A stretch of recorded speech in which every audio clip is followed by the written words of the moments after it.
Had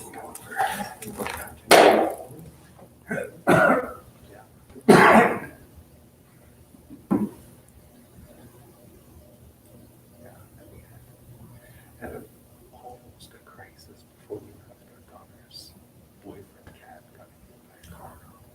She was just the size. Yeah.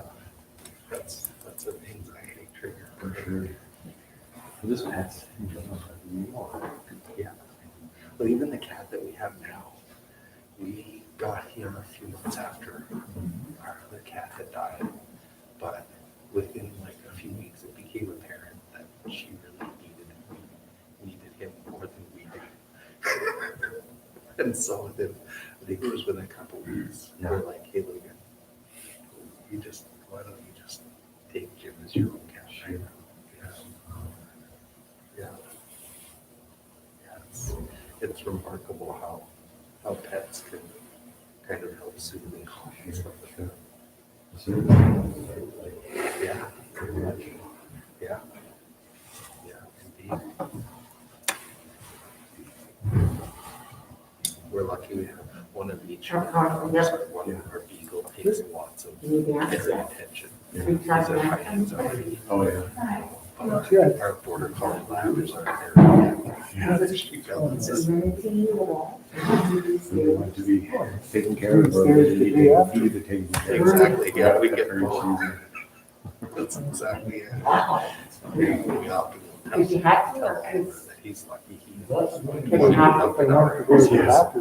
it wouldn't have been so good. Yeah, did you know you want to do it upstairs in the hospital? Yeah.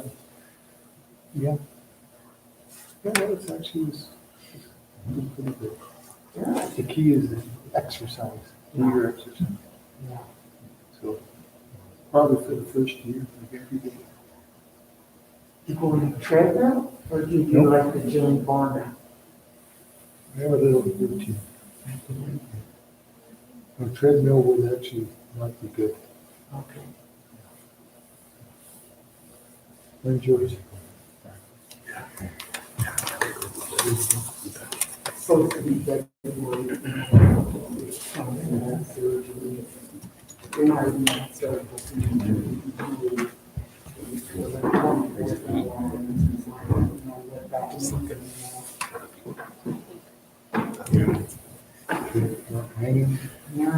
Good. Well, welcome everybody. Good evening. Thanks for coming out, and thanks to everybody who's tuning in online. Just take another opportunity to introduce Deacon Eric Gurash and his wife Melissa Gurash, our speakers tonight. Deacon Eric and Melissa both work full-time for the Archdiocese of Regina. Deacon Eric in the communications office, and Melissa just as a support staff. And I count them both too as friends. And I'm grateful that they're here to talk to us about mental health and the spiritual life. So welcome, Deacon Eric and Melissa. Thank you so much.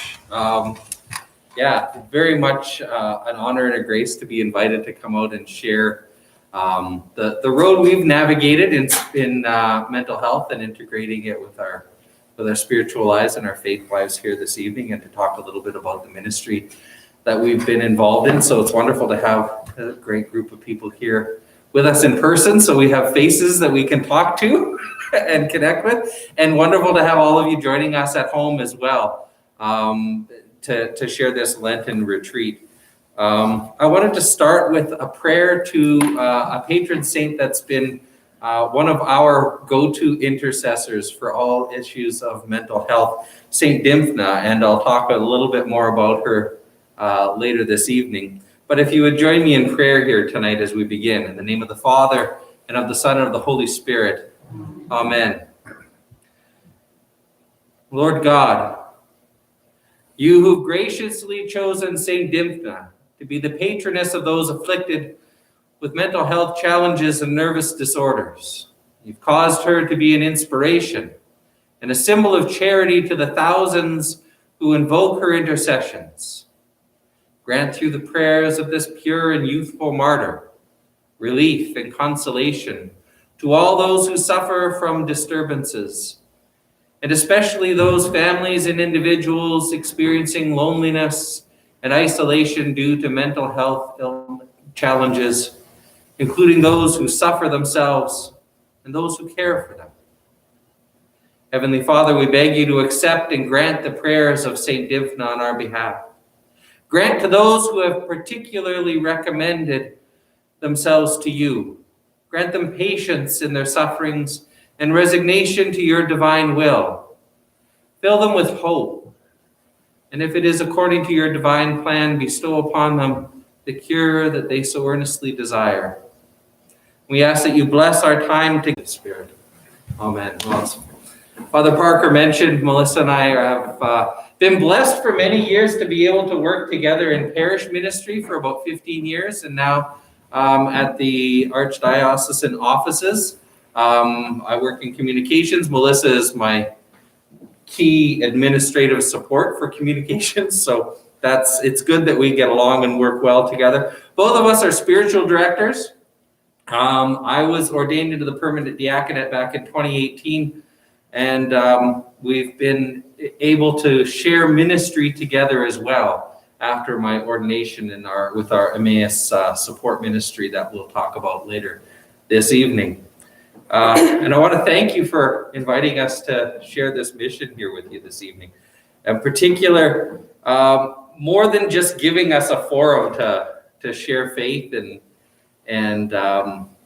find the grace that Christ has in store for us here this evening, but really for providing a forum like this to talk about mental health issues and how we navigate that as a people of faith.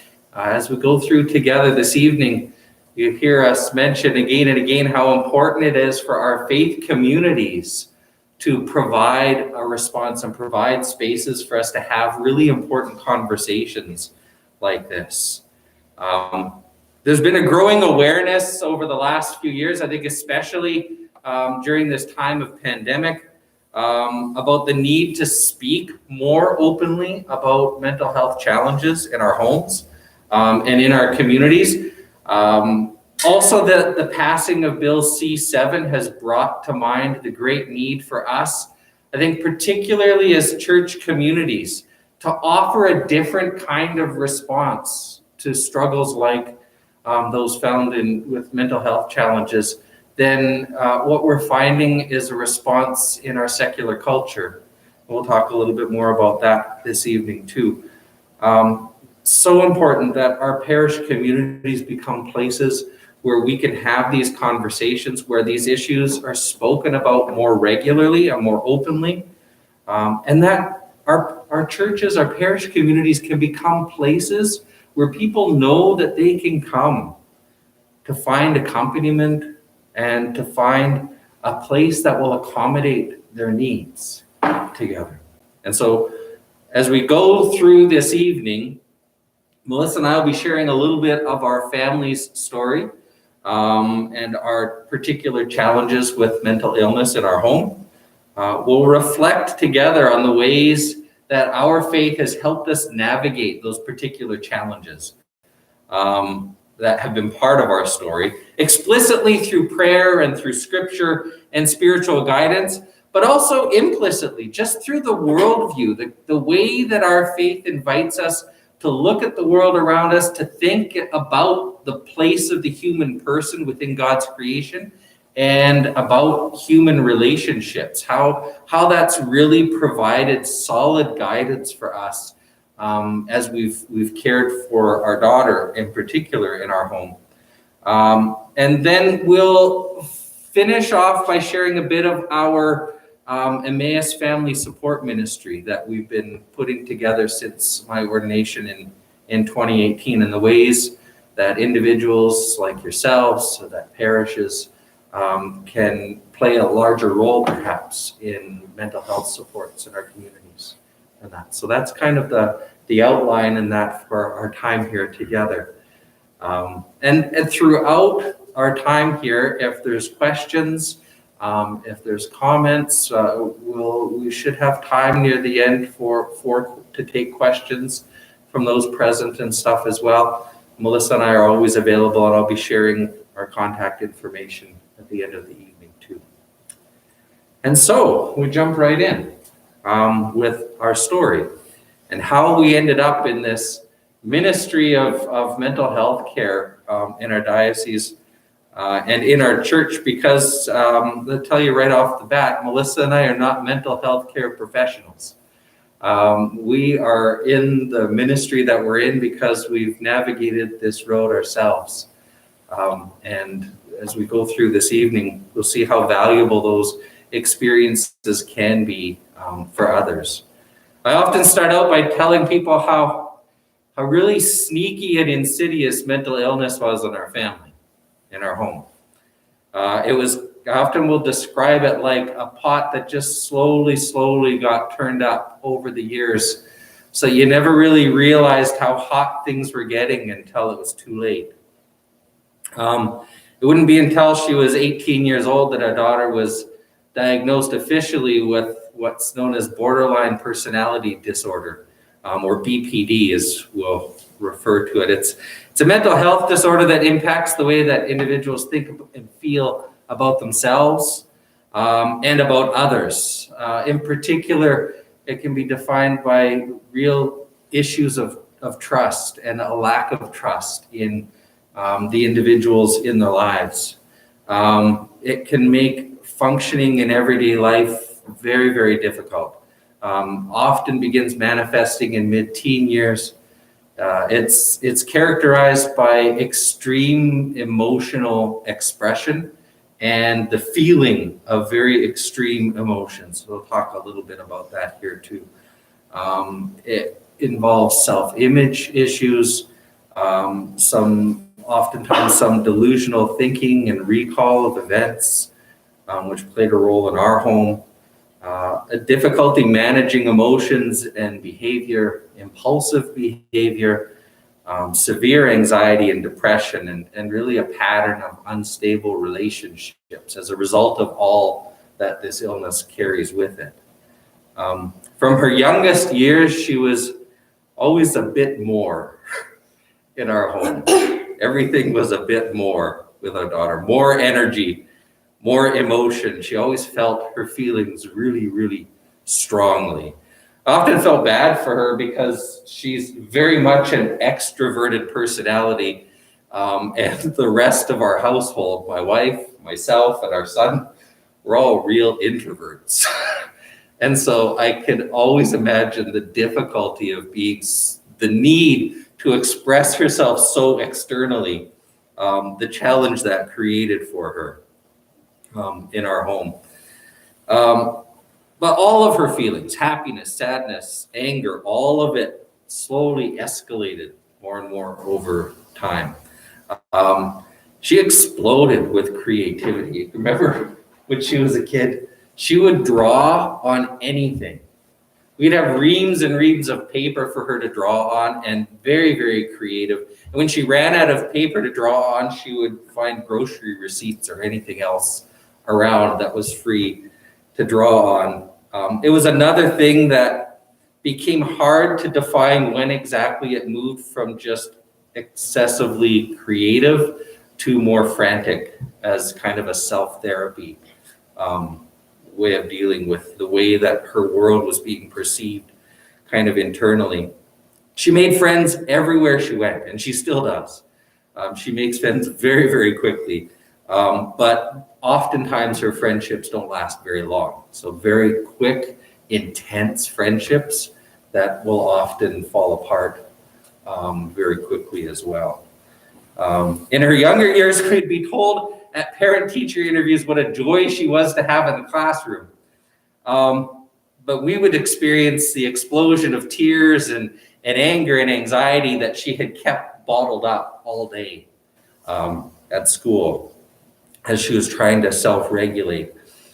But over time, she became less able to control and contain the feelings that she was having at school. Her studies started to suffer. Regular battles with teachers and guidance counselors would take place. By the time the school system and ourselves managed to compare enough notes to realize that there was a problem here that was more serious than just a rebellious teen, she was beyond the age at which we could take her to a medical professional ourselves. I was at a point where if she was going to get medical care, it would have to be a decision she made. And one of the hallmarks of BPD is a reluctance to trust others, especially others in positions of authority, and a difficulty in following through with actions and stuff. So that made for probably the hardest part of the time was that span between knowing that there was a serious problem that needed to be dealt with and waiting for her to get to a point where she was ready and willing and able to kind of seek that help. Those were some of, I think, the most powerless years of our lives, because it did take years, a few years for that to happen. I remember feeling utterly helpless. I remember feeling completely hopeless. And I ended up seeking my own help, my own counseling to deal with depression that was resulting from an extended period of anxiety and depression and hopelessness and that just living in the home. I remember walking on eggshells, not knowing what today would be the thing that would set off a situation that would be difficult to deal with. Some outbursts that would last for hours, some would last for days. And so you kind of get gun shy, which affects all of the relationships in the home. So that was something that we struggled with. How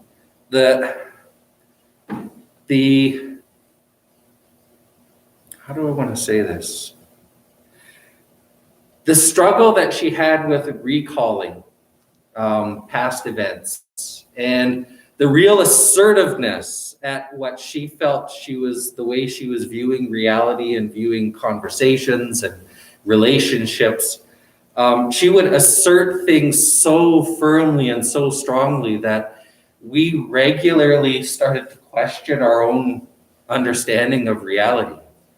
We would have experiences of conversations, and they would be nothing like what she was relaying back to us, but it would be so emphatic, so forceful, that it started to make you question what you had recalled and what you were remembering. Really, it was only when this started to spill out into other relationships, where this would happen with other extended family members who we could check with and say, well, did that actually happen, or did this actually happen? That kind of rescued us from that kind of roller coaster and stuff as well. So those are my experiences of our story, but I know, Melissa, you had your own perspective on things and that too, so. Well, mine are very similar to Eric's because, well, we lived in the same house, but I also had a challenge of living my life of faith during this time. Trying to keep the secret of our challenges home with mental illness. I felt like I needed to talk about it, but I had no forum or relationships to do that with. There's only so much you can put on your friends, and with family, it's a difficult balance trying to not say too much to try to protect her, and at the same time wanting to preserve those relationships between our daughter and our extended family. It was also very hard because a lot of our family members saw our daughter at big gatherings and they didn't always see the day-to-day stuff. So they had a hard time to believe that she wasn't anything other than a strong-willed child, which, like Eric alluded to earlier, she always was a strong-willed child. She was nice in the hospital and came home with colic for 3 months. So she was always a handful. And they just felt like she just needed more discipline in her life. And all around me, I was seeing people's best faces, and inside, it felt like everybody else had everything all together, and inside my life was falling apart. On top of that, as Eric mentioned, we worked for the church, so people often said, well-meaning people would say things to me like, how grace-filled your life must be because you work for the church, but inside it, I was in utter turmoil, and I was, quite frankly, a mess. Mm-hmm. I can relate to that too. Yeah. I remember one of our wonderful families had come in for some just to fill out some information for sacramental prep and actually say almost word for word what you just shared as I was saying goodbye to her at the door. She just stopped. She had a big smile on her face and she said, "You must just have the best life." And that actually was on a really bad day in our home before we went to work. And so to hear that and the only response that felt appropriate to give was just to smile and nod my head. But as Melissa said, inside, it was less than the best life, it seemed at the time. I think it's good to preface this now that it wasn't that every day was a disaster, but every day was hard work. Our family still had good, grace-filled and joy-filled times. It was the struggles in between that were the hardest to navigate for us. I know for myself, I remember the great relief. I can remember it like it was just this morning that I felt when she came to us when she was 18 years old, and she had a deep sigh and she said, "I think I need help." I'm positive I had tears in my eyes as soon as she said it, because we've been waiting for almost 2 years for that moment.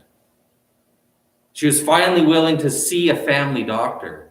I can't remember the last time we've been able to actually even get her to see a family doctor. And be referred to a psychiatric specialist.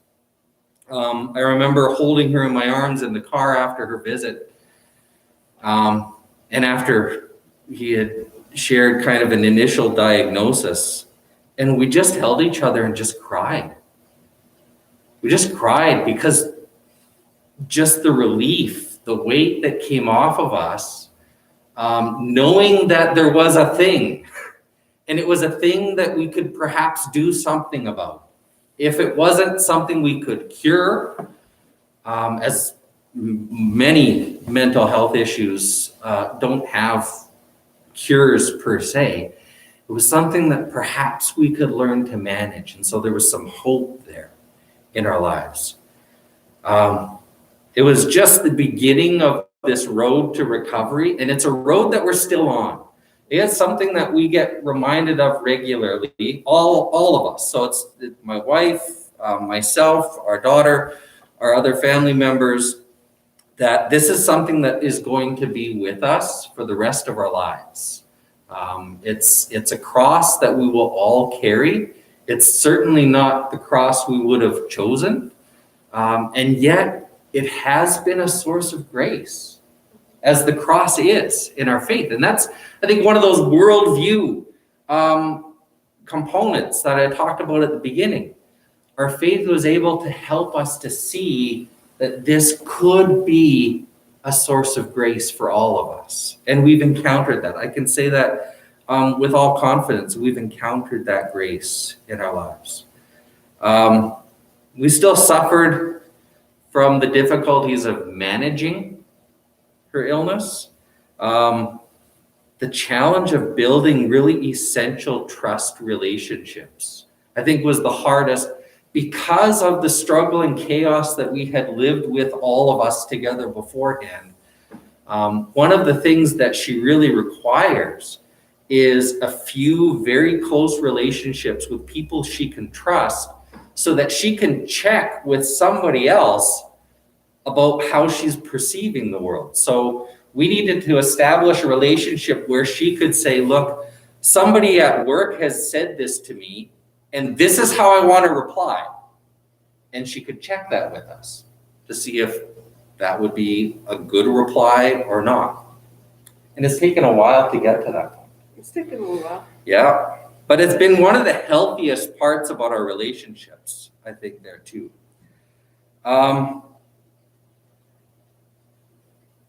And so there were battles that we continued, even throughout this though, we continued to keep things a secret. It continued to be something that we just bore silently in our own hearts and in our own homes.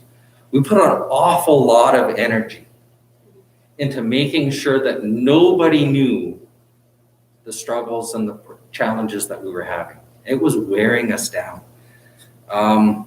Yeah, I could say it was killing our relationships. It was killing our grace. It was killing our joy at living. Until one day I was sitting at a Bible study in our parish, and I don't know if you've ever had this situation rise up in your own life. We're having a discussion in a small group about some aspect of Scripture. I don't even remember what it was. But in the back of my mind, as other people were sharing, I had this urge to tell them what we were struggling with. And the first time it popped up, I shoved it down as quickly as I could, because there was no way I was going to open my mouth about that. But as the conversations went on, it continued to come up. It continued to come up until finally, I just said it. I just said, we've been having struggles with mental health issues in our home for years. And I shared just a little bit about what we've talked about here tonight already. And when I was done, it only took a couple of minutes. When it was done, I felt such a relief, such a weight had come off. It felt like I was finally breathing again. And I hadn't realized that I hadn't been breathing for years. That kind of feeling. But something else happened as well. And I think it was the more powerful turning point for us. One of the ladies at the table reached her hand across when we could still hold hands. It was before the pandemic.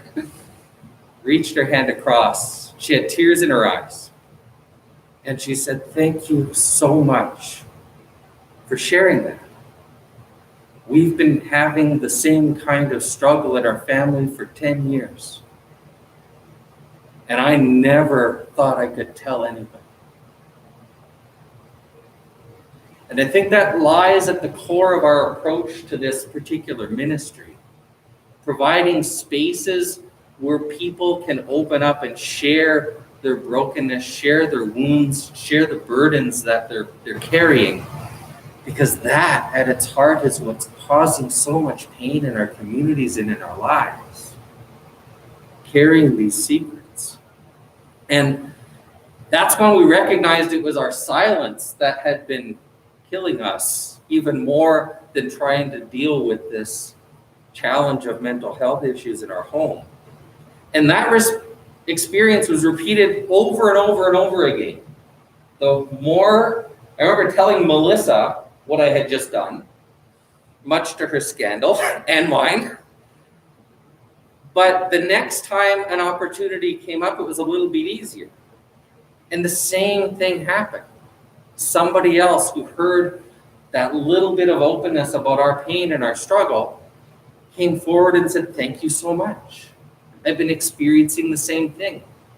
And it's happened in almost every forum that we've been in since.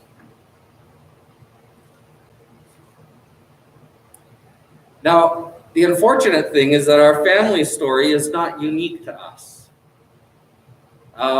And it's not unique to the parish that we were in.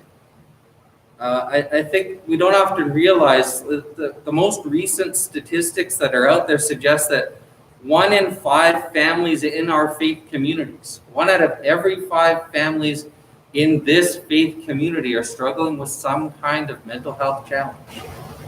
And most, like my wife and I, aren't telling anyone about it.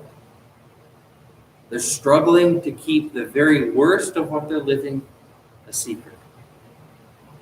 And the irony is that when people of faith do look for help, it's often the church, it's often parish staff, it's often pastors that they turn to first. Particularly in the confessional is where this will come up. And that can be a very good thing if we know how to receive people with those needs. And if we have the resources at hand for us to respond to those needs. This Christian faith of ours, our Catholic faith, has something so valuable to offer individuals and families who are coping with these kinds of struggles.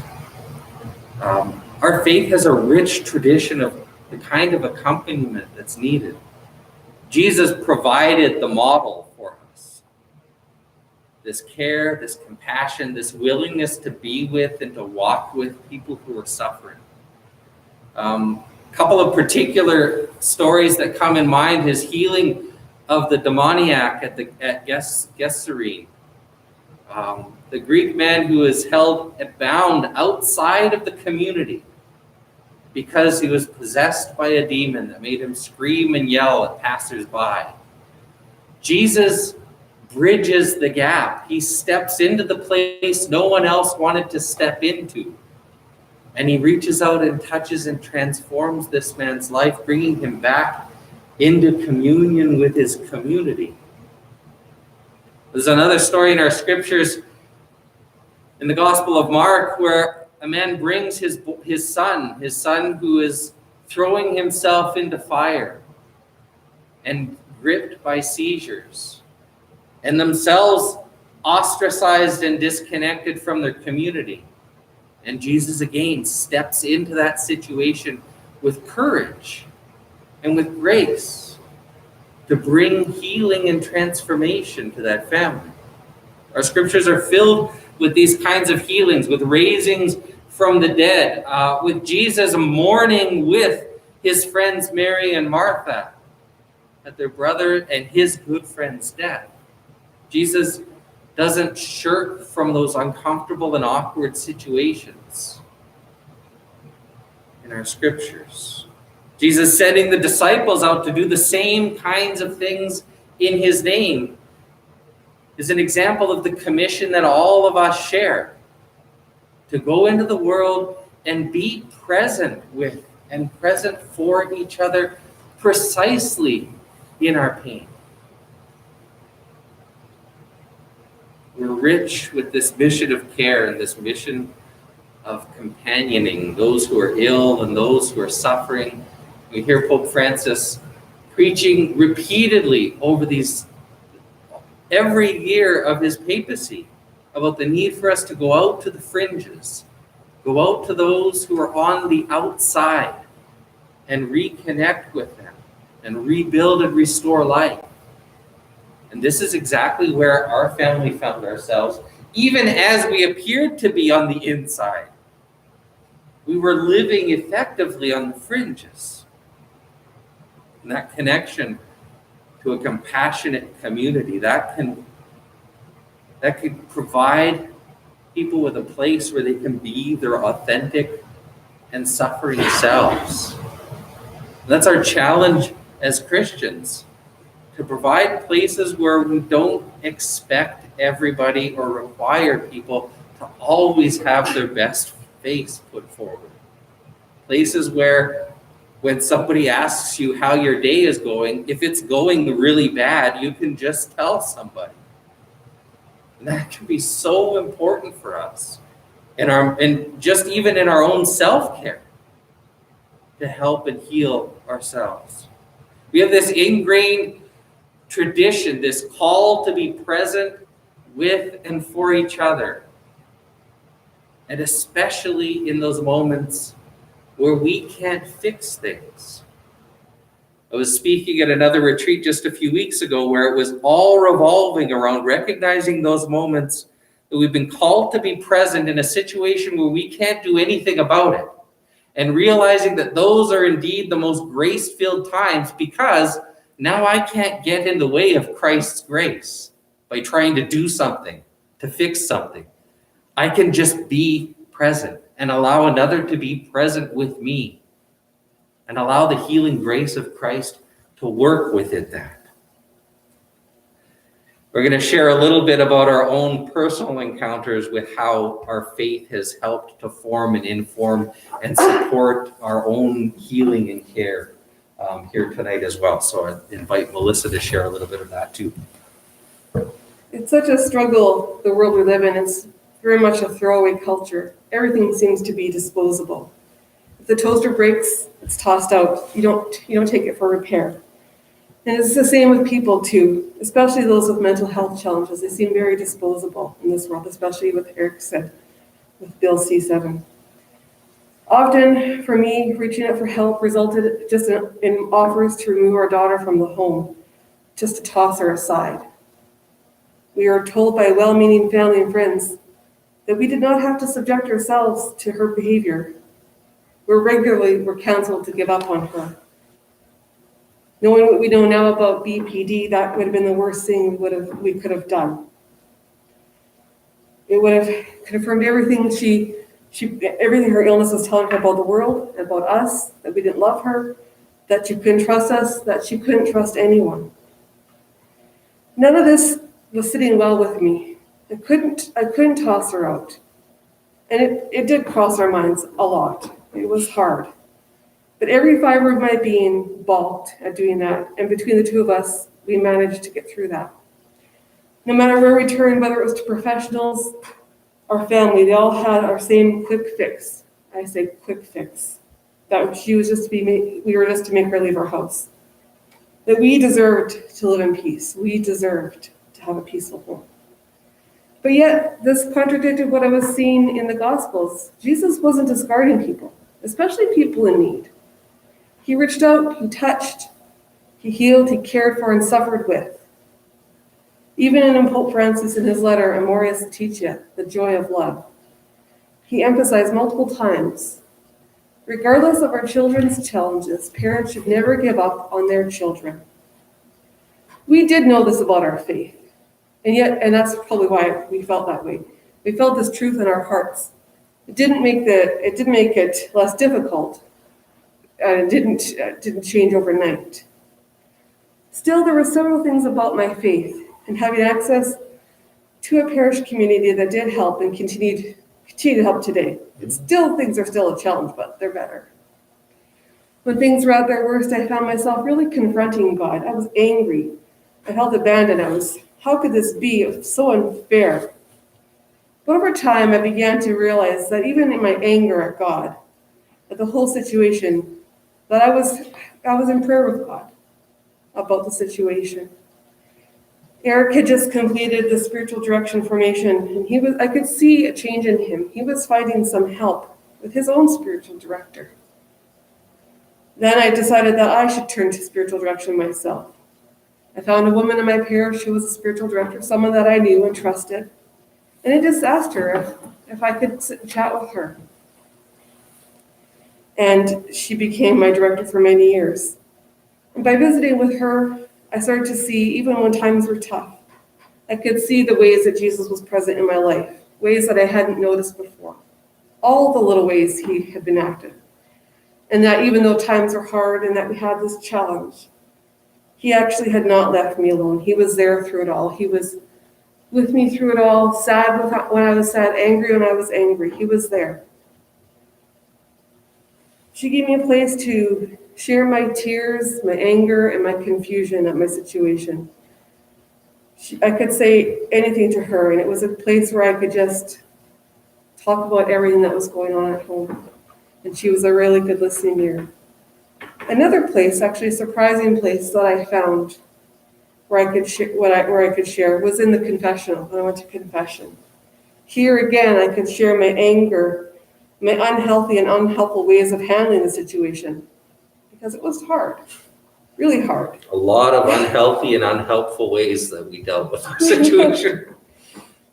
And I'd always get this kindly priest, and he just listened so well with a compassionate ear.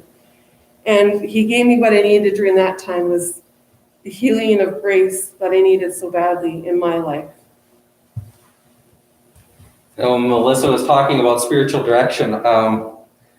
It was a lifesaver for me too, as she mentioned.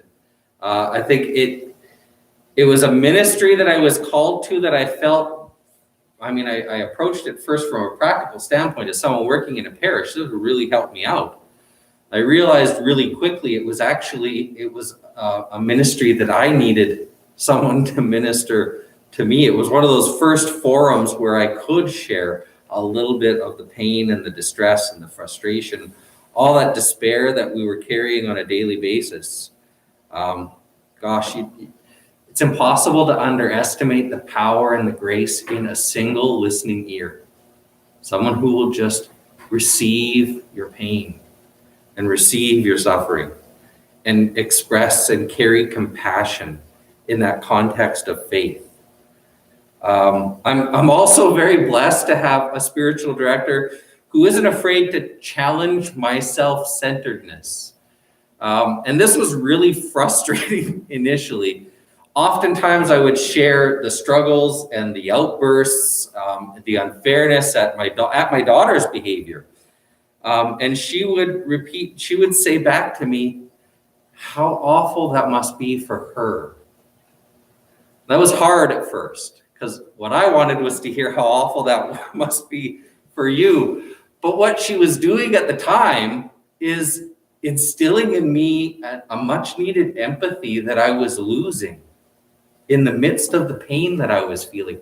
This is one of the aspects of pain, whether it's physical pain or emotional pain. You stub your toe in the middle of the night and it forces you to look at it, right? It forces you to look at it. And extended periods of pain tend to turn our attention in on ourselves to a very harmful degree.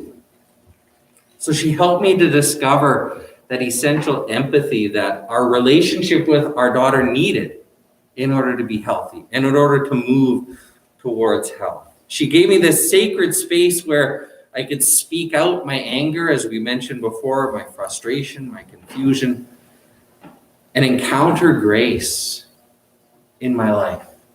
To recognize that actually my whole life, even though it seemed to be dominated by the mental health challenges that we had in our family, that there were other moments of grace that I was often missing.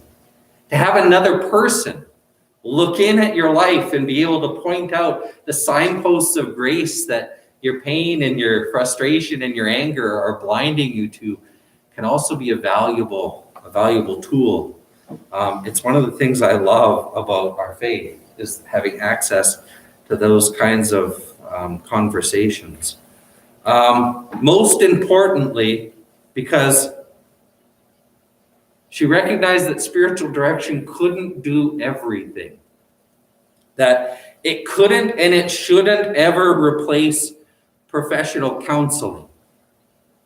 So when she recognized within myself, when she recognized in my own experiences signs of depression due to that prolonged period of anxiety, of distress and despair, she repeatedly and patiently encouraged me to seek my own professional counseling. It took a while. It took several months of her just gently asking if I thought that some kind of counseling would help. Before I accepted that invitation and spent some time with wonderful counselors at Catholic Family Services that really provided me with valuable self-awareness, valuable coping skills, things that would help me to bounce back more quickly from the adverse situations that we were running into in our home. Over and above all of this, our Catholic tradition really provides us with really valuable spiritual tools to help build resiliency in our lives, whether we're having experiences of extreme mental health distress in our home, in the lives of others, or just struggles, the day-to-day struggles with our own mental health, which is something one of my coworkers and I do a podcast called Thinking Faith, and we had a couple of episodes on the issue of faith and mental health. And that's one of the things we talked about. Mental health is something we all have, just like physical health. And our spiritual tradition provides us with ways of being healthier in it. And so I wanted to share a little bit about the kinds of things that work in our lives. And this is one part of our ministry too. We don't ever share advice, as in, if you're feeling like this, you're experiencing that, this is what you should do. All that we can do is share what's worked for us. And if you find it valuable, then by all means, I would encourage you to take advantage of it. One of the first things that surprised me in the spiritual life, because it hadn't really been part of my spiritual tradition up to this point, was the great value of Catholic rote prayers. You know those memorized prayers that are kind of drilled into your head so you never forget them? Those are lifesavers. You know, I love impromptu conversations with Christ that take place in the middle of my day, maybe in the car or on the walk or as I'm drifting off to sleep at night. But there were a lot of times where I just didn't have the words to say what was happening inside. I just didn't have the language or the words, except maybe to say, I heard, over and over again. On those days, the rosary or a Hail Mary, Mary's Memorare prayer, I'll share a little bit of it here today if you're not familiar. That became one of my go-tos for a number of reasons. St. Ignatius's Suscipe prayer, which starts out so beautifully, take, Lord, and receive all my liberty, my memory, my understanding, my entire will, all that I have and call my own. There were days where I needed those words to just unload everything that I was carrying within me. And Ignatius gave me words to say that, to express that, when I didn't have them myself. The different offices of the Liturgy of the Hours, the second liturgical prayer in our church, beyond the Mass, that provides a series of psalms and prayers for morning, for evening, for nighttime, for other hours of the day. Those also gave me words to express when my heart was broken and I didn't know what to say. And more, when I used those prayers regularly, when I turned to them when I woke, when I turned to them at lunch when I was by myself, I was turning to them before I went to bed in the evening, they kind of became these lifelines or these anchors in my day. I knew, okay, I just needed to make it. I could spend this time praying the office in the morning, and I just needed to make it to lunch. I pray the rosary at lunch, and I just need to make it to dinner. And then I just need to make it to bedtime. I often would describe to people the Liturgy of the Hours itself with the routine of morning prayer and evening prayer. Morning prayer and evening prayer, just that cycle and that routine. It almost became like, I would describe it like a piece of driftwood for a drowning man, something to cling on to. And I knew I could hang on to this and it would keep my head above the water. It was another great gift. But there's something else about our rote prayers and things like the Liturgy of the Hours that we'll often miss that were also just as valuable. They're often intercessory in nature. A lot of our prayers, we use the Hail Mary oftentimes, don't we? To intercede, to ask Mary's intercession for people that we love. The Rosary is another common intercessory prayer. We'll pray rosaries for those people in our lives outside of ourselves that have needs. The Liturgy of the Hours, the morning and evening prayers, contain prayers of the faithful. And why is this so important? It comes down to that question of pain again. And that it forces us oftentimes to pay a lot of attention to ourselves. Intercessory prayer helped me to get outside of myself, to look at the world outside and the needs and the needs for grace in other people's lives. That was an important tool for me to just change my perspective, to change my vision just a little bit, even if it was just for a few minutes. That too was a healing grace in my life. The Psalms themselves are a great tradition. I think too few people take recourse to this school of the Psalms. We've got a whole book of them almost right in the center of our Bibles. These are ancient prayers of Israel. They're collected together as a school of prayer where we can go to learn how to pray in different situations. And I would say in particular, in those situations where it's most difficult for us to find the words and to know how to express, like both of us have shared in our perspectives, how do you express how angry you are at God? Where do you find the permission for that? Or just the deep hopelessness and despair? Where do you find words for that? I discovered them in the Psalms. There's a few of them that I wanted to share with you tonight. Psalm 22 was one that I turned to quite regularly because it spoke exactly how I was feeling in some of our most desperate times. My God, why have you forsaken me? Isn't it great that our Bibles give us permission to say that out loud? Why have you forsaken me? Why are you so far from helping me?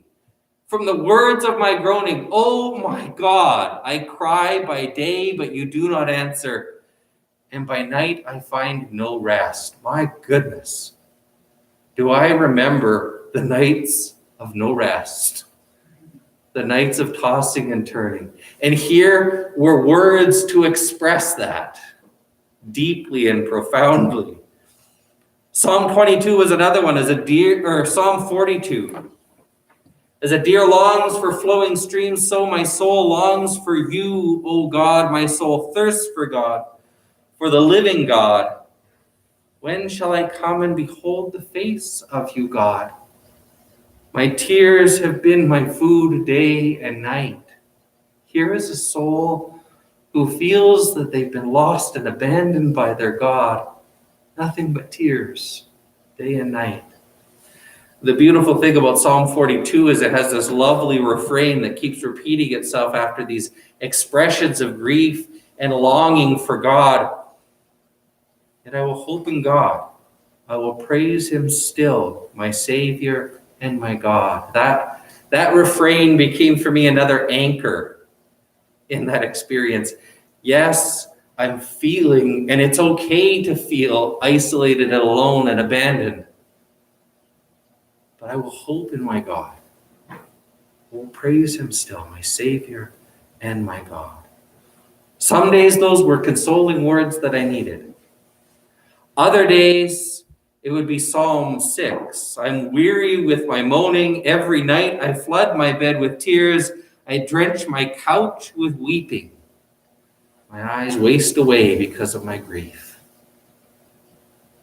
And our scriptures give us the words, and more importantly, give us the permission to share what's inside with our God, to share the anger, to share the frustration, to share the sorrow and the grief.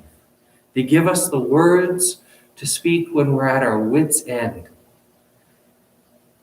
And they give us divine permission to speak all of this out loud to the one who bears it all.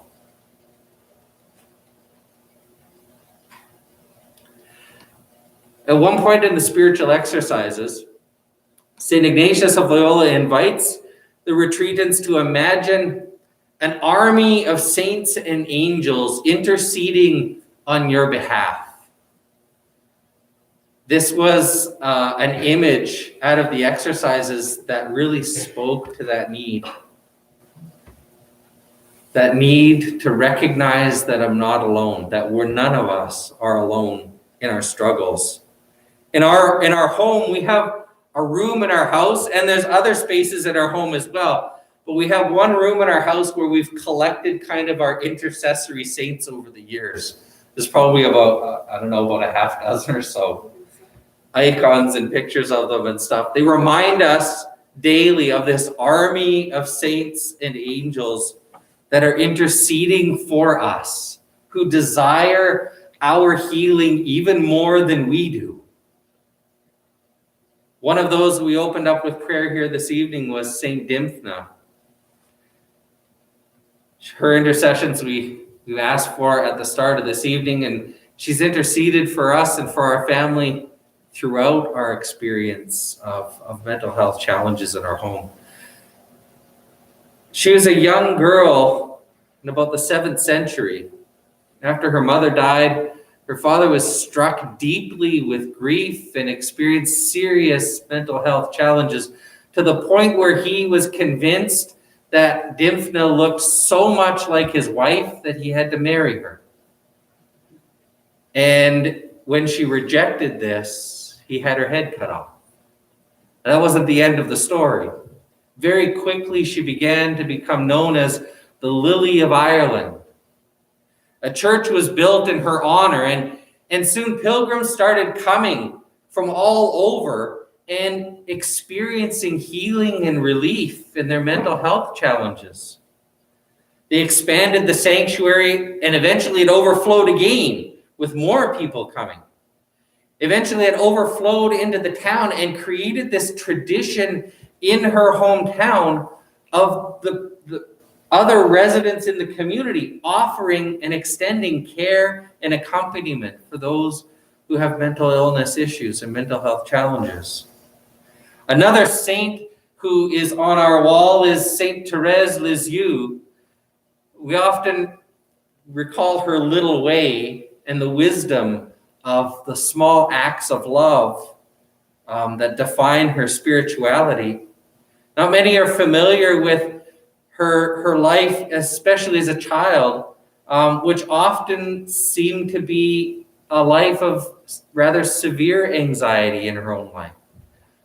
There's some hints at obsessive compulsions in her life, and depression certainly, especially at the loss of her mother, loss of her father, and family members very close to her. Her intercessions have often, we've turned to as a source of healing in our family. And another one that I had mentioned is Archangel Raphael, because I love his story in the book of Tobit. And just knowing there's an archangel who is kind of overseeing healing and the healing ministry, it's been a great consolation to call on his intercessions for our life as well.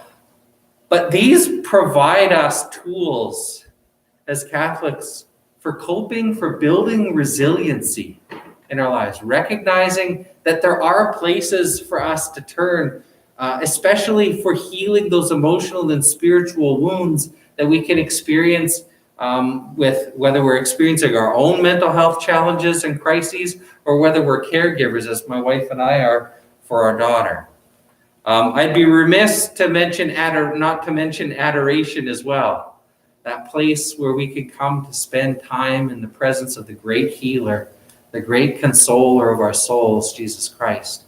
There's many, many hours I spent in adoration in our church as well, and it has been a constant source of consolation and healing in my life. Some other ways that parishes can help with mental health is providing ways to respond to the health needs of people in our communities. Things like including mental health needs in the prayers of the faithful. Preaching on mental health can help reduce the stigma around it and prevent people from speaking out about their struggles that leave them suffering and potentially deadly silence. Making adoration available, as Eric just mentioned, regularly and at different times of the day. We were blessed to be working at a parish for many years that allowed us to spend time in adoration almost whenever we want, but most people aren't that lucky. Establishing peer support groups for individuals and families experiencing mental health can provide a place of invaluable accompaniment. Accommodating families' needs, which involves being where they have needs and seeking their advice on how best to respond to them. Inviting professionals to talk at parish events, and making sure that pastoral staff and volunteers have access to emergency resource contacts, are making mental health first aid training available for some pastoral staff volunteers to provide assistance in the event of a mental health crisis. I think that's one of the things that we experienced in our parish when we were in parish ministry at Christ the King. Oftentimes when people are experiencing serious mental health crises, they'll go to their local church. So we had a number of parishioners who we actually didn't know that they were suffering from, for example, schizophrenia until they were off their medications and would just show up at the church doorstep. And there was a few that we always knew needed assistance with regulating their medications again, because we would only see them when they were experiencing a crisis. And that was our sign that they need somebody to intervene for them for that. So that's something that can be often encountered in parishes. Now, we wanted to wrap up our evening together here, just sharing a bit about the ministry that Melissa and I have been really graced to be a part of. I really commend our Archbishop Donald Bolin for his courage in handing over to a brand new deacon and his wife a ministry that essentially didn't exist in the diocese and entrusting us to do something with it. So that's a grace-filled moment there. One of the ways that it's been one of the ways we've responded to this need that we've been identifying here together this evening is to form what has come to be known as the Emmaus Family Support Ministry.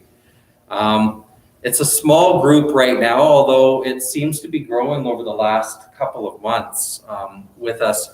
And as we started back in 2018 and we gathered together and thought what we might call ourselves, collectively our hearts were really drawn to that image of two friends in the midst of really deep sorrow and sadness and confusion and fear on the road to Emmaus, and how they encountered Christ in their midst as they shared their sorrow, as they shared their need for healing, as they shared their fears and anxieties together. So that kind of became a symbol for us in our ministry.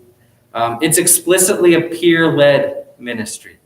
As I mentioned before, we're not, nor do we ever claim to be mental health care professionals, but we're individuals and we're couples that gather together who found themselves caring for friends or loved ones who are suffering from often serious mental health challenges. It's particularly geared towards caregivers. And that was intentional on our part. One of the things we realized after our daughter was diagnosed, there was a host of resources for her to access. Now, it was still as a result of the particular aspects of her illness, it's been difficult still to get her to take advantage of those resources in a consistent way. But we realized there really wasn't a lot there for us, who were the people she was turning to for help and care on a regular basis. And so this ministry kind of grew out of that experience. Peer support is rapidly becoming an industry standard in mental health care. Peer support is a supportive relationship between people who have lived experiences in common, and that really defines the members of our group at Emmaus Support. We provide emotional and social supports among each other. There's a profound value in sharing real-world lived experiences with each other.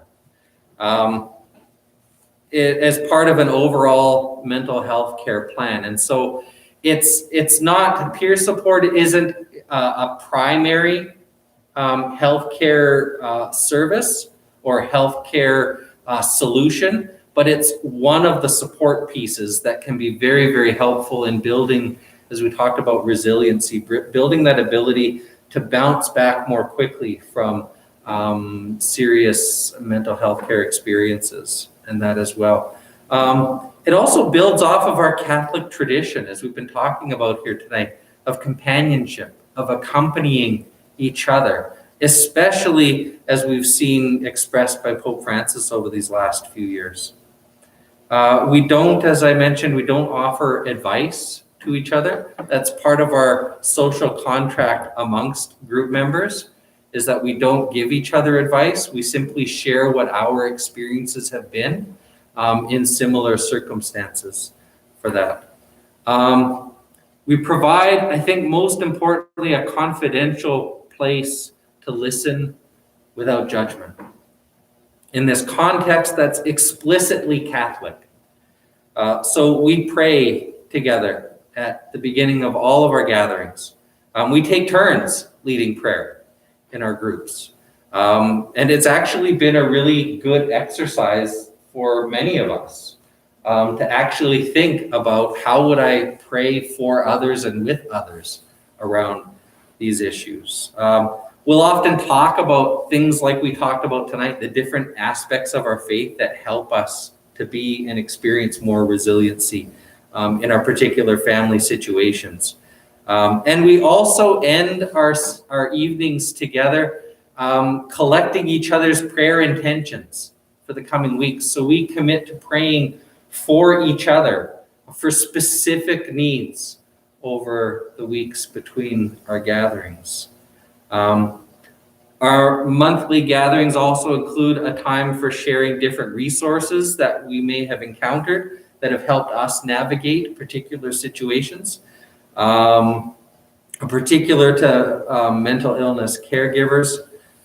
We generally meet right now, at least on the fourth Thursdays of every month, and they've been virtual meetings so far, which is probably one of the reasons why we're having a few more people contact us. I think it's a format that allows people to kind of see how this works before being in person with each other. And so I think that's been an unexpected advantage in our ministry over the last little while. We've currently got about a dozen regular members and probably about 4 or 5 that pop in and out as their needs kind of arise and stuff. But we're close to the point where we might be looking at starting another group. One of the things that's really important is to make sure every evening we have time for people to just share their particular struggles and stuff that they're in. That's the main reason why we gather. So once the group gets beyond a certain size, we would be looking at splitting it in half and having a couple of groups. The format is we've kept really simple, specifically to make it accessible to other parishes, to be able to have similar peer-led support groups in operation in their own communities.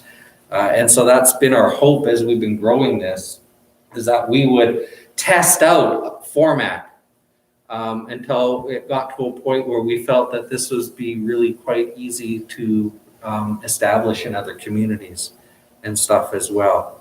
We don't have explicitly like open meetings like you might find with some 12-step programs. We find it's really helpful to have an initial conversation with people just to evaluate kind of what kind of situation that they're dealing with, to share what we actually do in our group meetings and what we can't do based on the kind of format that we have, before people just kind of jump in and stuff with us. And I think that's been working out fairly well. And so generally people would contact us and just express interest, and we have those conversations ahead of time. We've got a website at www.emmaussupport.ca. And so you can find us there, and all of our contact information would be there as well. We operate a monthly Emmaus Companions newsletter as well that you can sign up for at the site. It really contains mental health resources and reflections. It helps to kind of maintain a level of support and contact among group members. Although you don't have to be a member of one of our support groups to receive the newsletter. You can just go through the website and register for the newsletter itself, and enjoy those resources as you need, or share them with family members or friends that you think might benefit from some of the resources that are shared there. We have a Facebook page as well. You just look for us at Emmaus Family Support on Facebook, and you'll find us there also, and that'll link back to the website. And then we can be contacted at emmausmentalhealth@gmail.com if you have any questions and want to have a conversation outside of a context like this. So that's pretty much what we've got to share with you this evening, and hopefully that some of it has been useful and helpful and been a source of grace for all of you tonight. Would anybody here have any questions for us about our ministry and our approach or our experience? Yes. Are the people that in your group, are they basically people who've experienced the same kind of what did you call it again? It was borderline personality disorder? Uh, Or are they from all kinds, like? All kinds. All kinds. And all that? Yeah. There's a few of us that have that experience in our homes with borderline personality disorder, but there's there's a range of mental health challenge experiences that gather together. Is it rather mysterious how it develops, or is it fairly well known? What is there physical or chemical things that create this in people? Or? You know, I think in the area of mental health in general, we're so complex that it's really hard. I know for our daughter with borderline personality disorder, it's really hard to pin down whether there's particular childhood traumas, whether there's genetic predispositions. Both of our families have some history of mental health issues in our families, and so we've often thought that might be, but they're really hard to track down. Yeah. Yeah. Are Yeah. there support groups for the people that are challenged or struggling with mental health? There are in the city. Yes. There's Yeah. Lots of them? Yeah. And denomination is not an issue? No, the supports for people with that are experiencing mental health issues and that themselves largely are operated through the healthcare and mental health care system itself. So Saskatchewan Association of Mental Health has support groups. Oftentimes they'll be specific to the mental health issue itself. So I know we're familiar with groups for people with borderline personality disorder. And oftentimes you'll find two different kinds of groups. One would be more of like a support group and peer support, like we do with caregivers, but it's operated through Saskatchewan Association of Mental Health. And another would be more therapeutic. So in the case of borderline personality disorder, there's a group where they will work on and practice cognitive behavioral therapy in a group setting for that too. But those resources would be found from the Saskatchewan Mental Health Association or your family doctor and that as well. Yeah. Your specific Emmaus group, is it specifically for adults or is there teenagers in there as well? It's been adults. Been adults. Yeah. Because it's meant for caregivers. So Yeah. So it's specific to people who are caring for individuals whether with. it's family, sometimes it's a friend, but yeah, so it's been adults. Yeah. Okay, so right now in the diocese, there's nothing for like the teens within the churches. Like, Yeah. So would this be a teenager who is caring for someone with mental health, or is this someone experiencing? You know what they do? They end up caring for each other. Like peer support. So I know they've tried it. Well, actually, we've tried it here too, amongst high school students. But they're young and they don't have the experience and of life and wisdom and knowledge and studying. But they actually have great empathy for each other, which is right now I'm not aware of anything in the diocese where it's peer-to-peer teenage support. Yeah, not around mental health specifically, but I know Michelle and Braden out of the Youth and Young Adult Office have begun small group meetings around different topics, and some are specifically just mutual support and that kind of thing, but nothing specific to mental health. Thank you. Yeah. Rob has a good point in that. I've been looking for resources that are like what you're talking about, but like with a Catholic focus or a Christian focus, or even our counselors in our schools, they provide counseling and they provide support and they give children tools and things like that. But they don't include a lot of the really tangible things that you guys presented tonight, of like rote prayers and intercessions and things like that. Those aren't combined and brought in. And what wonderful tools they are for some of those exact things you talked about, like, and like not focusing on yourself but others through intercessions and things like that. Instead, they talk about random acts of kindness as a thing, and those are all wonderful things. Mhm. But I like that. I like what you guys brought to it with the action, bringing prayer in more intentionally to it as tools for mental health difficulties and mental wellness. And those resources are very difficult to find.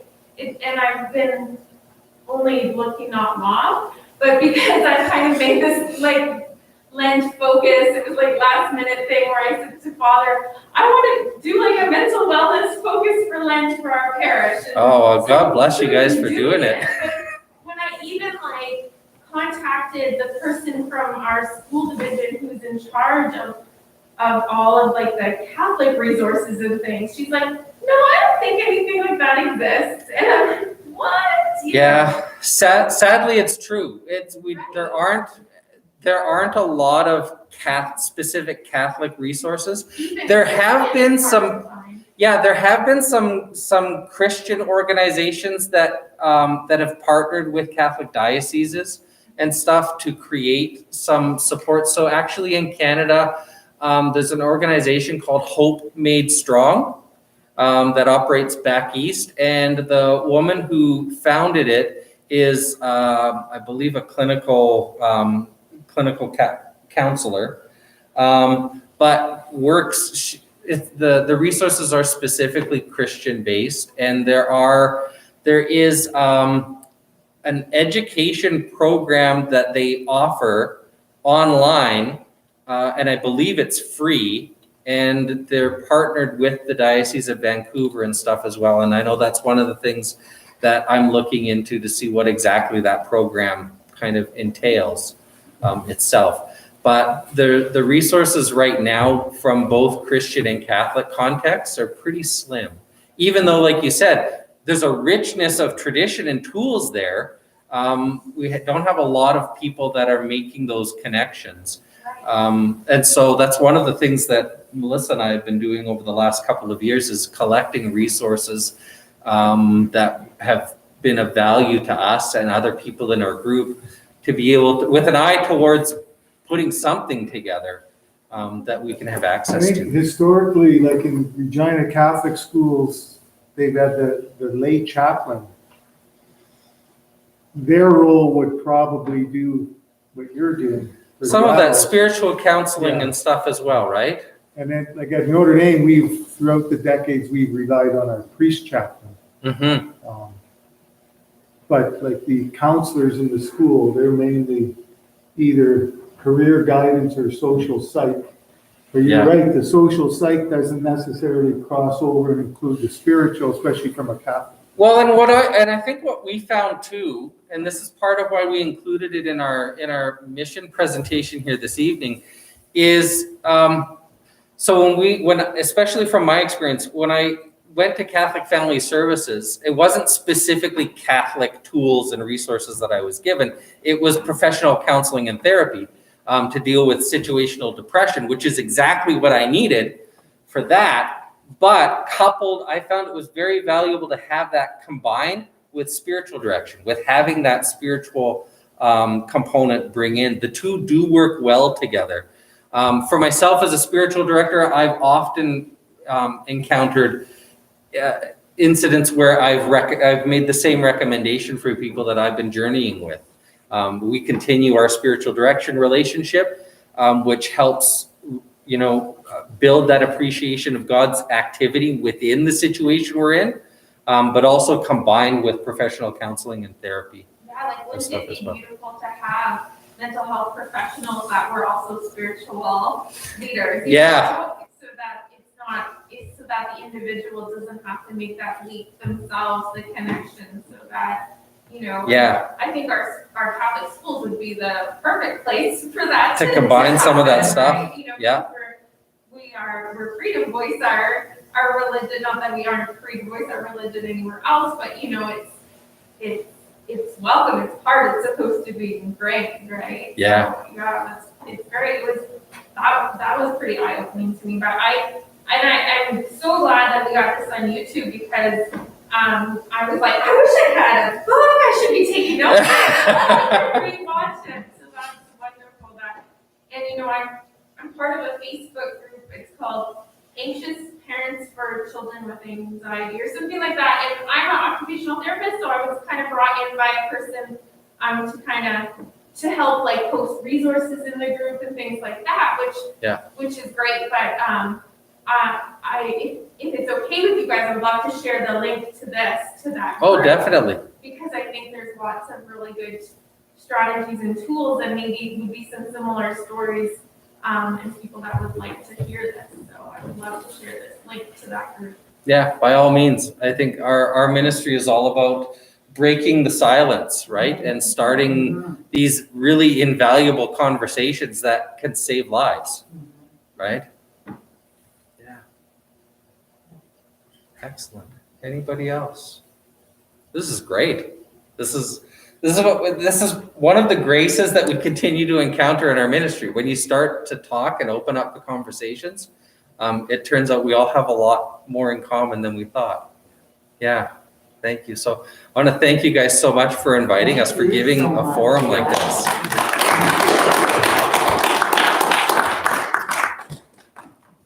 So Deacon Eric, Melissa, I just want to thank you again on behalf of everybody at St. Augustine's and everybody here at the parish and everybody viewing online. Mm-hmm. And everyone here, I think, knows that we are taking a free will offering to help support their Emmaus support group. And if you're viewing online and would like to support as well, you can make an e-transfer to our parish email address. That's parish@staugustinewilcox.com. And we'll make sure that gets to Eric and Melissa to help continue to support their ministry. So let's give them another round of applause as a thank you.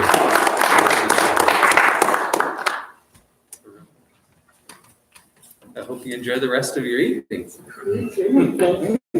Thank you so much. Yeah. Thank you. Thanks for sharing. Oh, you're very welcome.